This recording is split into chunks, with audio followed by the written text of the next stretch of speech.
Glória a Deus. Amém. Irmãos, às quartas-feiras nós estamos fazendo uma série de mensagens falando a respeito de família. Na primeira quarta-feira do mês, nós falamos sobre as bodas de Caná, a importância de ter Jesus como convidado no nosso casamento. Na segunda quarta-feira eu falei sobre as colunas que mantêm uma família de pé. Quarta-feira passada o pastor Júnior falou sobre como usar bem o dinheiro, os princípios de como usar bem, como cuidar da nossa vida financeira para que a nossa família não sofra. E hoje não é a série de mensagens sobre a família, porque hoje não é quarta, mas eu achei necessário compartilhar essa palavra com vocês. E eu queria que você abrisse comigo no livro de 1 Samuel, capítulo 30, a partir do versículo 1. 1 Samuel 30.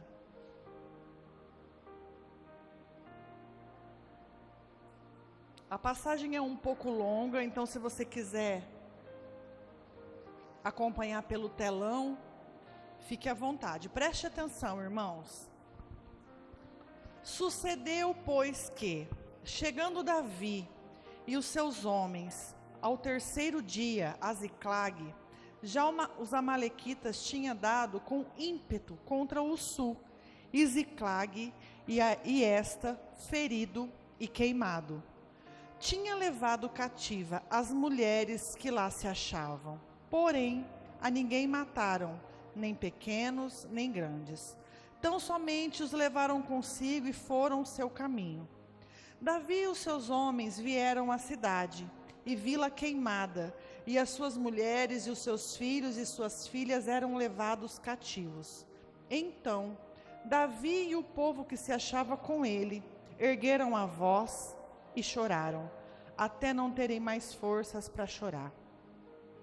Também as duas mulheres de Davi foram levadas cativas, Ainoã, a jezreelita, e Abigail, a viúva de Nabal, o carmelita. Davi muito se angustiou, pois o povo falava de apedrejá-lo, porque todos estavam em amargura, cada um por causa dos seus filhos e de suas filhas. Porém Davi se reanimou no Senhor seu Deus. Disse Davi a Abiatar, o sacerdote, filho de Aimeleque: trazei-me aqui a estola sacerdotal. E Abiatar a trouxe a Davi. Então Davi consultou ao Senhor, dizendo: perseguirei eu o bando? Alcançá-lo-ei? Respondeu-lhe o Senhor: persegue, porque de fato o alcançarás e tudo libertarás. Partiu, pois, Davi, ele e os 600 homens que com ele se achavam, e chegando ao ribeiro de Besor, onde os retardatários ficaram. Davi, porém, e 400 homens continuaram a perseguição, pois que 200 ficaram para trás por não poderem, de cansados que estavam, passar o ribeiro de Besor. Acharam no campo um homem egípcio e trouxeram a Davi. Deram-lhe pão e comeu, e deram a beber água. Deram-lhe também um pedaço de pasta de figos secos e 2 cachos de passas, e comeu. Recobrou então o alento, pois já havia 3 dias e 3 noites que não comia pão nem bebia água. Então Davi lhe perguntou: de quem és e de onde tu vens? Respondeu o moço egípcio: sou servo de um amalequita. O meu senhor me deixou aqui porque adoeci há 3 dias. Nós demos com ímpeto contra o lado sul dos queretitas, contra o território de Judá e contra o lado sul de Calebe, e pusemos fogo em Ziclague. Disse Davi: poderias, descendo, guiar-me a este bando? E respondeu: jura-me por Deus que não me matarás e nem me entregarás na mão do meu senhor, e descerei e te guiarei a este bando.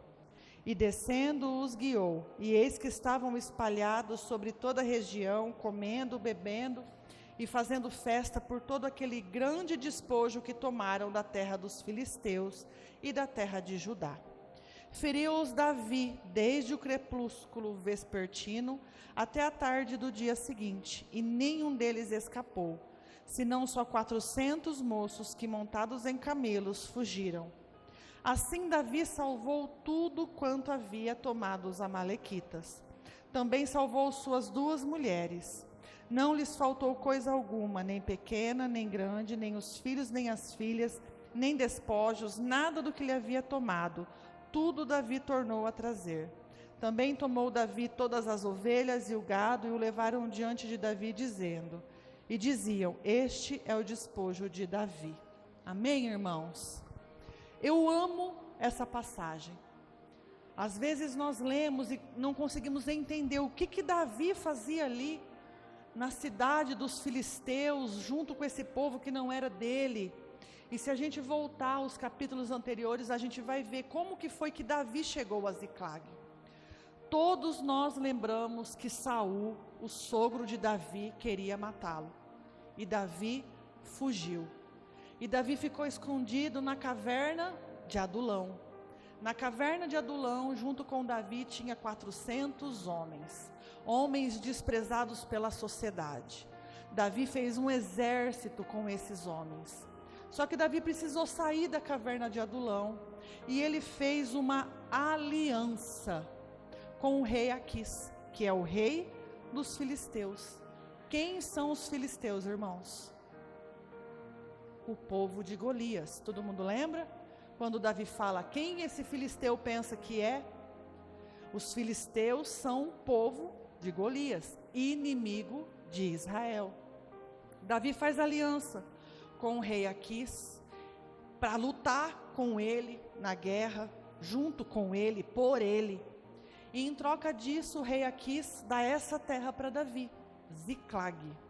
Davi leva com ele os 400 homens que estavam na caverna de Adulão, mais 200 homens que ele reúne pelo caminho, os seus filhos, suas filhas, suas mulheres, seu gado, seus animais, todos os seus bens. E ali em Ziclag, Davi estabelece o seu lar.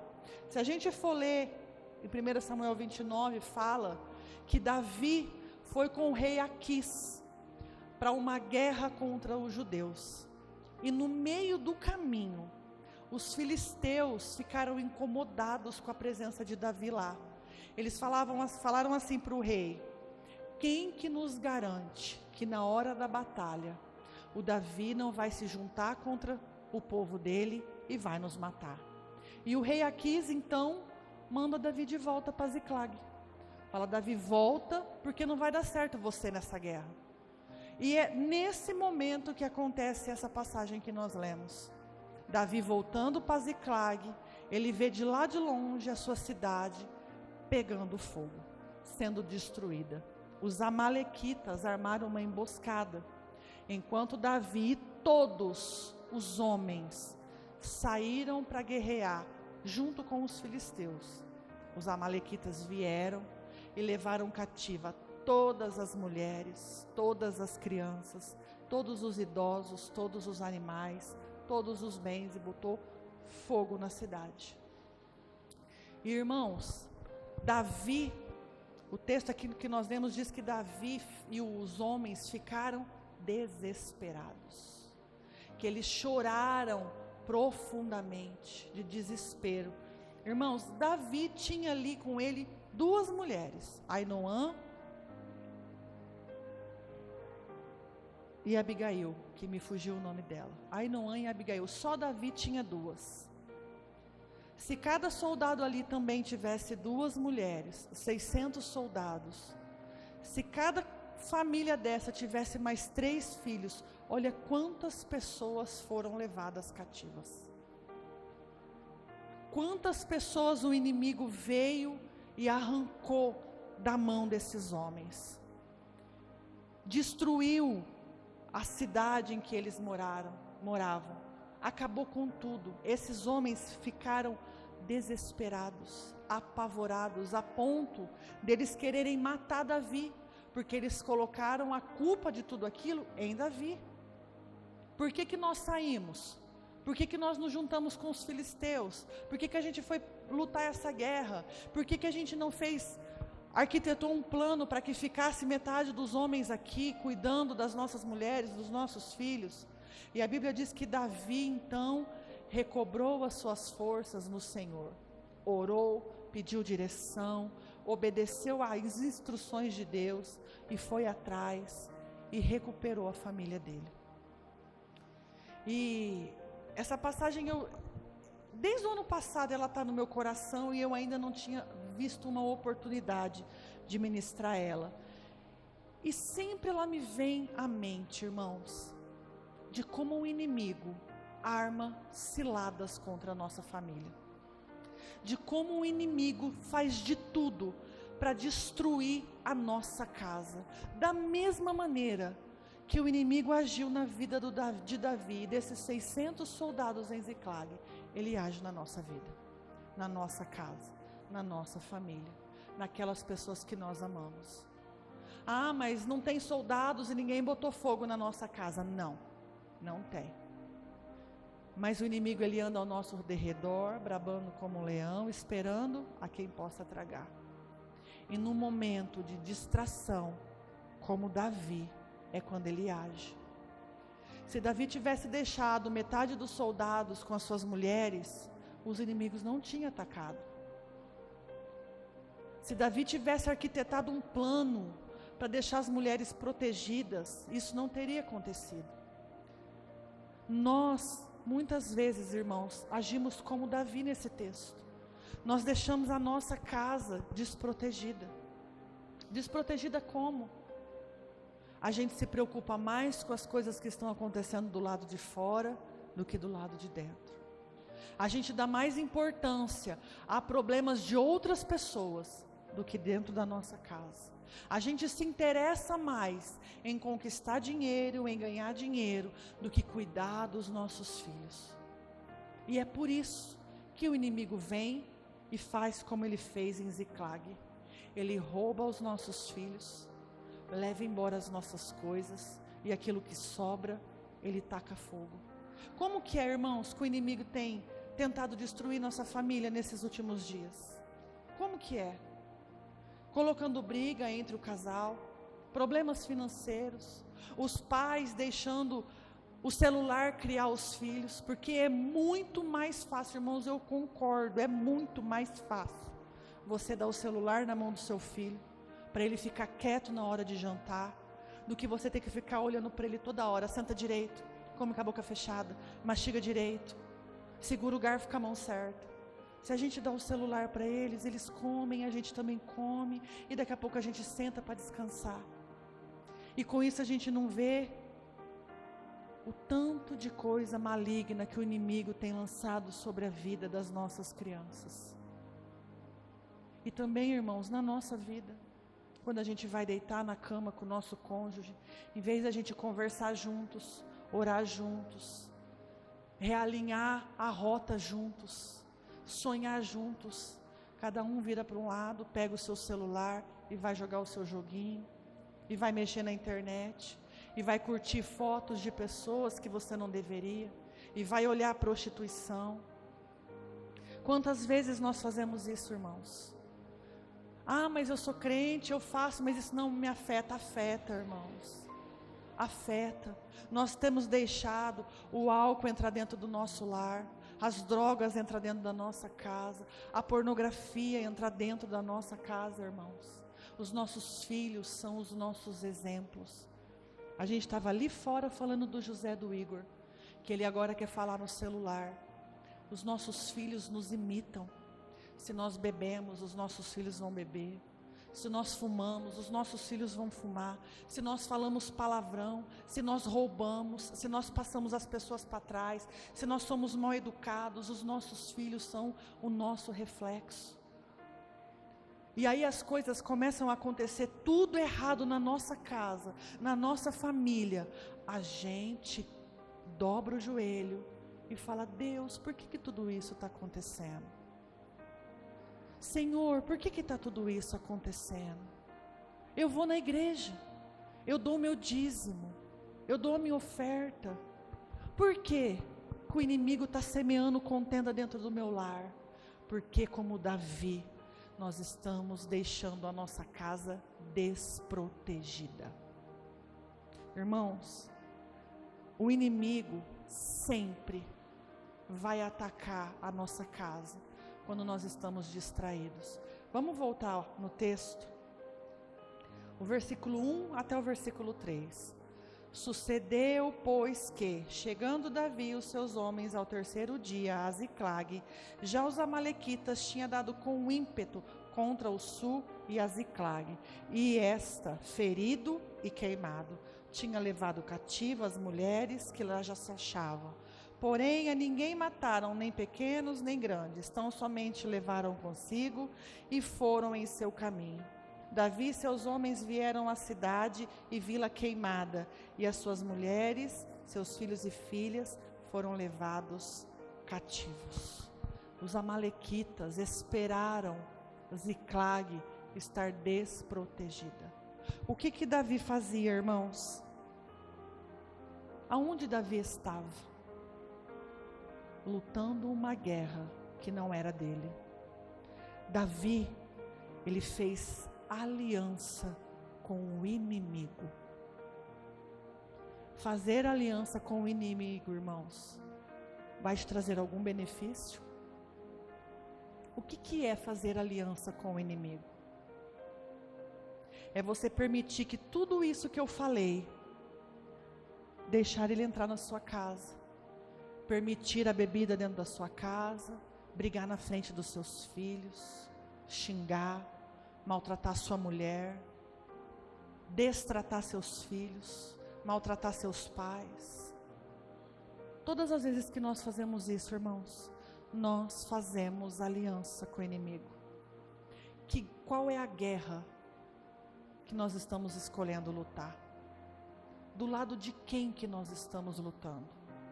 Davi fez aliança com os filisteus. Filisteus. Todas as vezes, irmãos, que nós lutamos guerras que não são nossas, a nossa família sofre. E eu vivi isso dentro da minha casa. Quando eu quis lutar uma guerra que não era minha, carregar um fardo que não era meu, eu sofri, a minha família sofreu. E até hoje, nós vemos a consequência de lutar uma guerra que não foi nossa dentro da nossa casa. Pare de lutar a guerra que não é sua. Que guerra que não é sua, irmãos? Qualquer guerra que não seja dos seus filhos, da sua esposa, do seu marido. Se você quer lutar uma guerra, você casado, quer lutar uma guerra dos seus irmãos, dos seus pais, dos seus primos, você está lutando uma guerra errada. Uma vez eu ouvi uma pessoa falando para mim que eu não deveria ser mais misericordiosa que Deus. Nós temos dó da luta das pessoas e a gente quer ajudar, a gente quer cuidar. Isso não é errado, irmãos, só que tudo tem um limite, e é isso que a gente precisa entender. Só que talvez Deus quer tratar com a pessoa e a gente está ali querendo ser misericordioso, a gente está ali tirando da boca dos nossos filhos para dar para outra pessoa a quem Deus quer tratar. Não lute guerras que não são suas. Não faça aliança com o inimigo. Todas as vezes que nós deixamos o nosso lar para lutar uma guerra que não é nossa, a nossa casa fica vazia e o inimigo age dentro da nossa família. No versículo 4, diz assim: Então Davi e o povo que se achara com ele ergueram a voz e choraram, até não terem mais forças para chorar. E eu vou fazer uma pergunta para você que eu também me cobrei muito e fiquei triste com a minha resposta. Qual foi a última vez que você chorou por um familiar seu? Mas quando eu falo chorar, é olhar a situação que a pessoa está e se compadecer e entregar ela a Jesus em oração, derramando lágrimas, clamando por ela. Eu confesso, irmãos, que faz muito tempo que eu não faço isso. E eu me senti a pior das pessoas. Porque quando nós vemos um familiar nosso sofrendo, passando por um momento de luta, passando por um momento que precisa da mão do Senhor sobre ele, o que nós fazemos? O que eu faço? A gente olha, aponta o dedo e fala assim: também não vai para a igreja, também não busca Jesus, também não muda, também vive aí, fazendo essas coisas erradas. Não é isso que a gente faz? Ao invés da gente dobrar os nossos joelhos e chorar, clamando e pedindo ao Senhor: Deus, alcança essa pessoa, muda a história, muda a vida, transforma, arranca essa pessoa desse caminho torto, encontra ela, Jesus. A gente não faz isso, a gente julga, a gente aponta o dedo, a gente pragueja a pessoa. É isso que nós fazemos, irmãos. Nós precisamos chorar por aqueles que nós amamos. Mas não é só chorar, ai, coitadinho de fulano, não. É chorar entregando essa pessoa ao Senhor. Quando nós choramos, irmãos, pela nossa família, nós mostramos a Jesus que nós somos humanos, que nós temos consciência da dor do outro. E o que a Bíblia diz sobre aqueles que choram? Bem-aventurados que choram, porque eles serão consolados. O choro, ele dura uma noite, mas a alegria, ela vem pela manhã. Pare de apontar o dedo para a sua família. Pare de criticar as pessoas a quem Deus confiou a você. E chore por elas, e clame por elas, e entregue elas a Jesus. Só que não é só choro. Só choro não resolve problema nenhum. Só chorar não muda a situação de ninguém. Viver chorando todos os dias não muda a história de ninguém. Olha no versículo 6. Davi muito se angustiou, pois o povo falava em apedrejá-lo, porque todos estavam em amargura, cada um por causa dos seus filhos e das suas filhas. Porém, Davi se reanimou no seu Deus. Não é só choro, não é só ficar lá chorando, ai fulano, ai fulano, ai fulano. É chorar e agir, é chorar e se reanimar, é chorar e buscar em Deus, é chorar confiando que o Senhor está cumprindo na vida da nossa família todos os planos dele. Leia comigo Efésios 6, 10.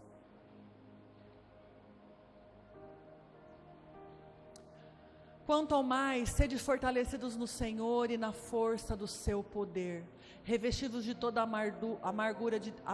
armadura de Deus, para que poderes ficar firmes contra as ciladas do diabo. Não é só choro, é se fortalecer em Cristo. Não é só choro, é buscar no Senhor forças para resistir ao dia mau. Não é só choro, irmãos, é também buscar no Senhor força para vencer as batalhas. Abra em Isaías 40, do 29 ao 31.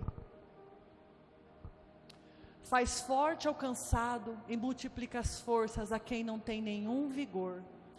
Os jovens se cansam e se fadigam, e os moços de exaustos caem. Mas os que esperam no Senhor renovam as suas forças, sobem com asas como águias, correm e não se cansam, caminham e não se fadigam. Precisamos estar fortalecidos em Cristo, porque as lutas virão todos os dias. Na Bíblia, irmãos, não tem nenhum lugar que diz assim: e o diabo, de cansaço, desistiu de tentar destruir a sua família. Não fala isso na Bíblia.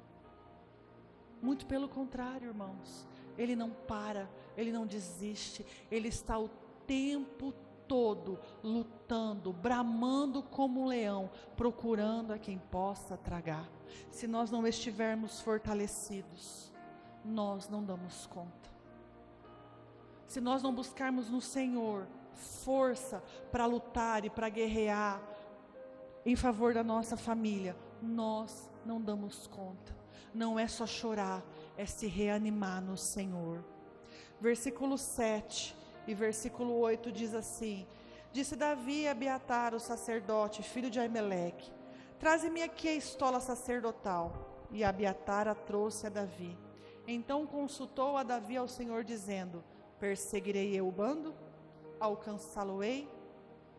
Respondeu o Senhor: Persegue-o, porque de fato alcançará e tudo libertarás.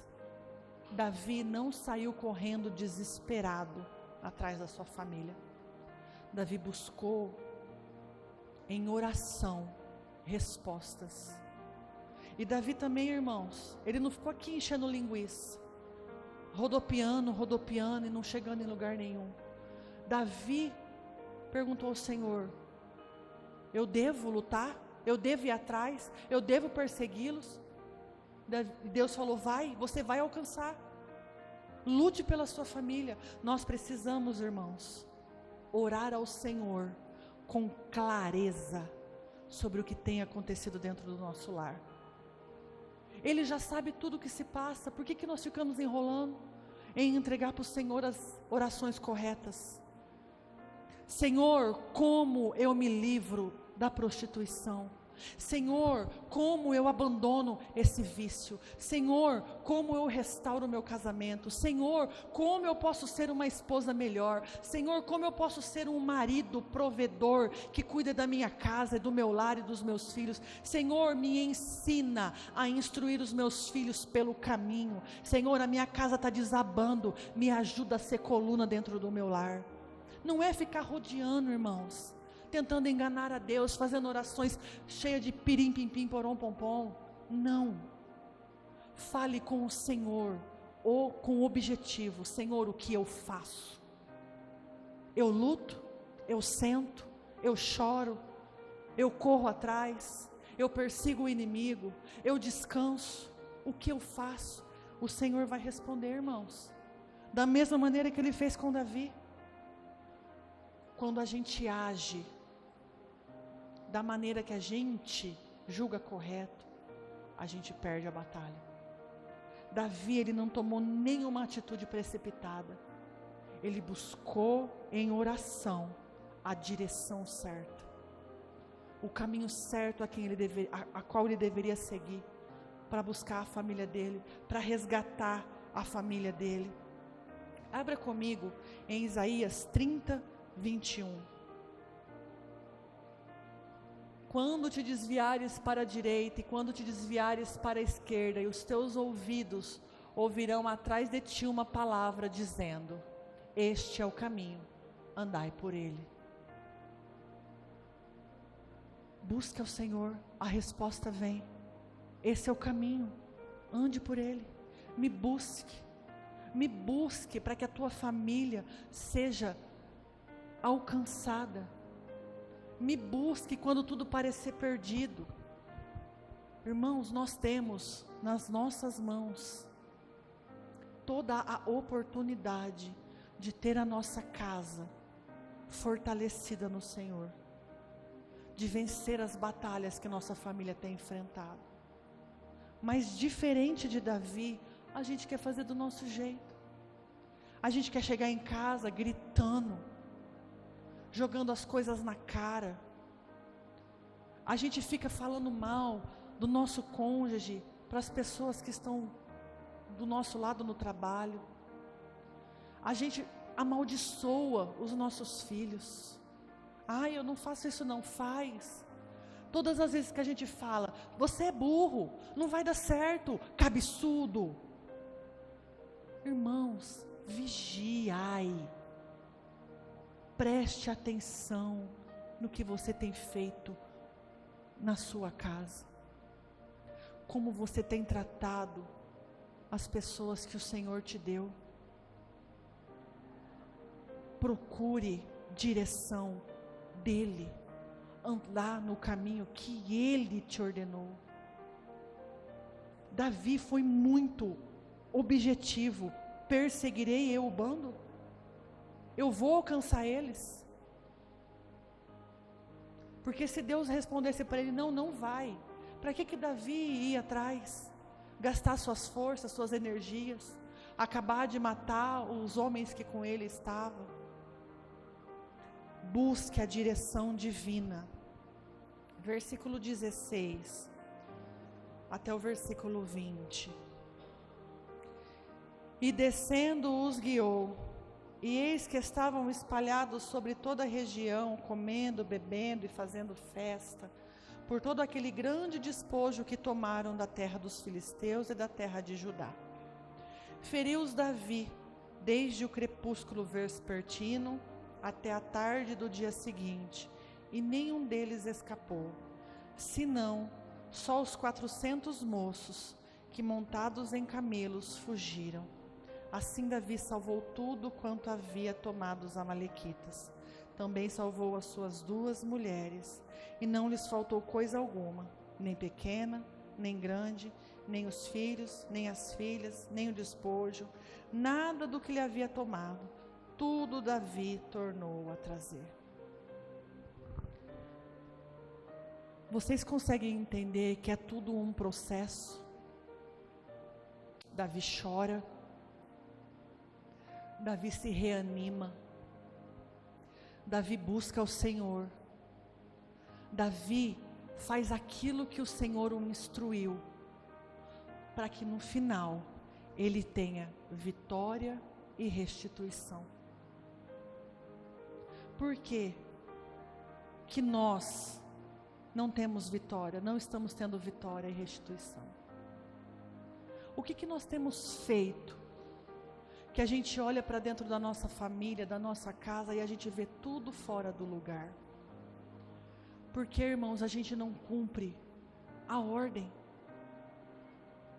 A gente primeiro deixa tudo bagunçado, a gente fere a nossa família, a gente machuca os nossos filhos, a gente abandona a nossa casa, a gente faz dívidas, a gente cava um poço, a gente se joga no poço, a gente fica lá murmurando, praguejando, a gente fica lá falando que Deus se esqueceu da gente. Aí a gente ora, aí Deus dá uma direção, mas a gente faz tudo ao contrário do que Deus fala. A gente tenta resolver da nossa força, a gente acha que nós somos mais espertos que Deus, a gente acha que Deus não sabe resolver os conflitos dentro do nosso lar, a gente abandona mais uma vez a nossa família, a gente pragueja mais uma vez, aí lá no fundo do poço a gente continua cavando, e a gente enterra junto com a gente os nossos filhos, e aí a gente vai cavando mais ainda o buraco, aí a gente ora de novo, e aí Deus responde de novo, e a gente continua fazendo diferente daquilo que Deus tem nos instruído. E aí se passam 10 anos, 15 anos, o nosso casamento acaba, os nossos filhos vão embora, e a gente se vê sozinho, abandonado, sem nada. E a gente pergunta, aonde foi que eu errei? O que foi que eu fiz? Por que meu casamento não deu certo? Por que os meus filhos me abandonou? Por que nada do que eu faço prospera? Por que a minha vida é só luta? Por que eu não consigo conquistar nada? Por que tudo que eu ponho a mão dá errado? Porque nós estamos fazendo tudo errado. Consulte a Deus. Ouça a resposta e obedeça.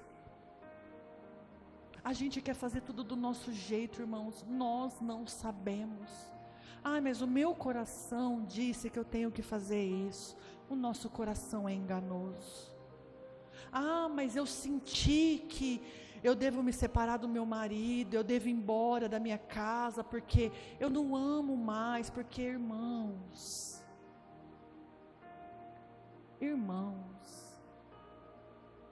mas para agradar a minha mulher que está querendo ir embora, eu vou fazer uma dívida, eu vou levar ela para viajar, porque vai tudo voltar ao normal.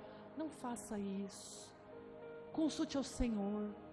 Não jogue a tua família junto no buraco que você tem cavado. Ainda há tempo, irmãos, de nós tirarmos os nossos da mão de Satanás. Ah, mas na minha casa está tudo bem, está tudo em paz, os meus filhos são bênção, meu casamento é maravilhoso, o meu marido é bênção, minha esposa é maravilhosa, a nossa vida financeira só está prosperando, nós estamos conquistando, nós estamos prosperando. Continue vigiando, continue protegendo o seu lar, continue guardando a tua casa. Nós não sabemos a hora que o inimigo vem, nós não sabemos o dia que o dia mau vai bater na nossa porta. Nós precisamos estar, irmãos, fortalecidos, firmados, revestidos, para quando o dia mau vier, nós possamos permanecer firmados, unidos, dentro da nossa casa, guardados, revestidos, firmados. Na quarta-feira que eu falei sobre as colunas, sem uma coluna, uma parede não permanece de pé. Se nós sofrermos um acidente, machucarmos a nossa coluna, nós não permanecemos de pé. Quais são as colunas que nós temos que levantar dentro do nosso lar, para que a nossa casa permaneça firmada em Jesus? Quando vier o vento forte, quando vier a doença, quando faltar o dinheiro, quando os nossos filhos resolverem escolher outro caminho, que não é aqueles que a gente sonhou e planejou para eles, nós precisamos levantar colunas dentro do nosso lar, dentro da nossa casa. Irmãos, a vitória e a restituição, ela só vem quando nós ouvimos o Senhor e obedecemos. Não adianta só ouvir, nós precisamos obedecer. Nós que temos filhos, principalmente as crianças menores, a gente fala toda hora, lá em casa, o que eu tenho falado todo santo dia: toma banho direito, escova o dente, secou teu cabelo. Irmãos, de verdade, eu falo isso todo dia. A Rafaela sai do banheiro, eu falo: você tomou banho direito? Ela fica assim pra mim, ó. Você escovou o dente? Esqueci.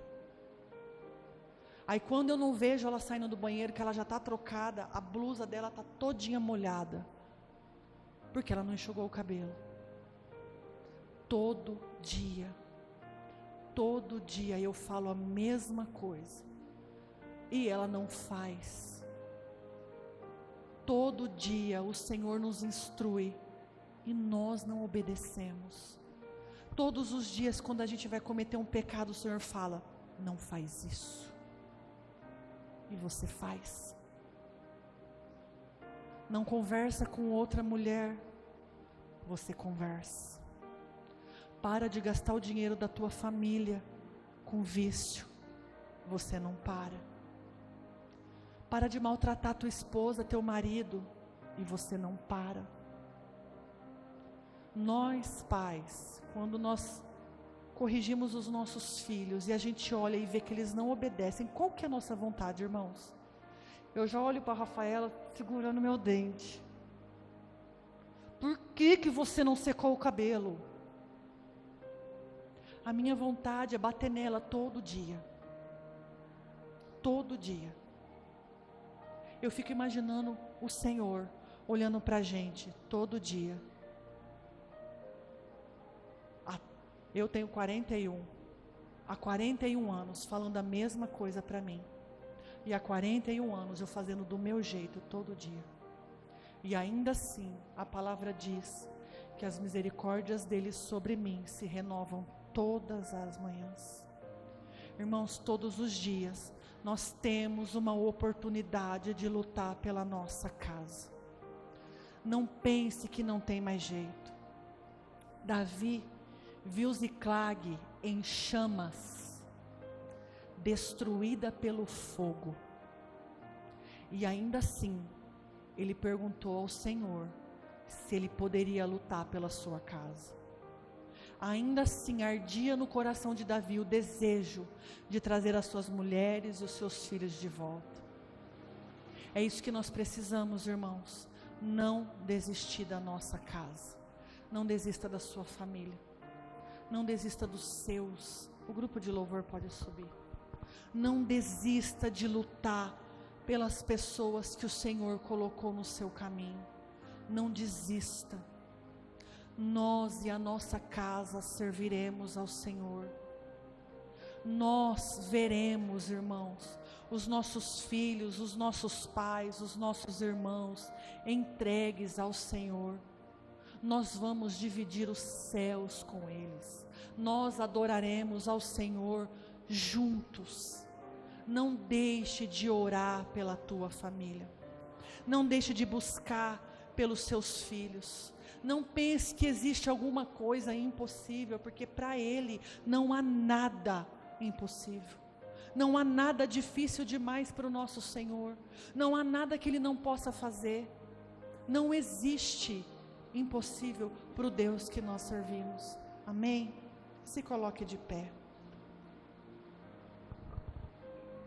Traga a sua memória, a sua família, a sua casa, as pessoas que têm precisado encontrar Jesus no caminho, como aqueles 2 homens a caminhos de Emaús, que se encontraram com Jesus. Traga a tua memória, ao teu coração, as pessoas que você sabe que precisa agora, urgentemente, ser acolhida pelo Pai, ser trazida de volta, ter a vida transformada. Em nome de Jesus, feche os seus olhos. Não desista, irmãos. O Senhor não nos chamou para desistir da nossa família. O Senhor não nos levantou somente para ficar chorando.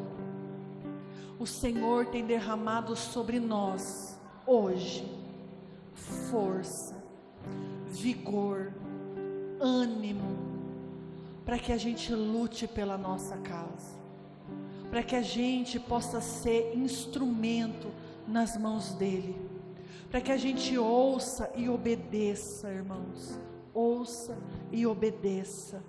O versículo 19 diz: não lhes faltou coisa alguma, nem pequena, nem grande, nem os filhos, nem as filhas, nem o despojo, nada do que lhes havia tomado, tudo Davi tornou a trazer.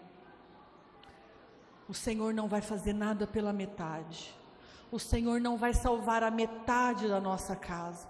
O Senhor não vai trazer somente a metade dos nossos filhos. O Senhor não vai restaurar somente a metade do nosso casamento. Mas o Senhor vai trazer tudo de volta. Tudo de volta. Não vai ficar nada para trás. Porque o Deus que nós servimos é fiel. Amém? Aplauda ao Senhor. Amém, Jesus. Glória a Deus.